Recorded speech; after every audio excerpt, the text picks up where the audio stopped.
Israeli Minister Benny Gantz quit his country's emergency coalition government on Sunday, leaving Prime Minister Benjamin Netanyahu without a centrist power in his government. In a televised news conference, Gantz said Netanyahu was, quote, preventing us from advancing toward true victory, and that politics was clouding fateful strategic decisions in his cabinet.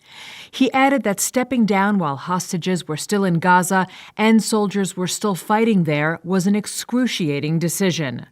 A former general, Gantz had joined Netanyahu's inner war cabinet soon after the October 7th attacks by Hamas, where he, the Prime Minister, and Defense Minister Yoav Gallant were the only voting members.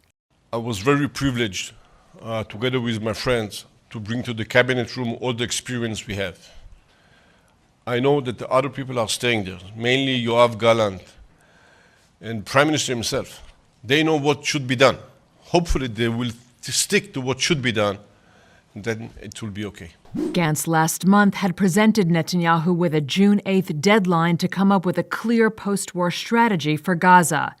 Netanyahu brushed off the ultimatum soon after it was given. While the departure of Gantz's centrist party will not pose an immediate threat to Israel's government, it could have a serious impact.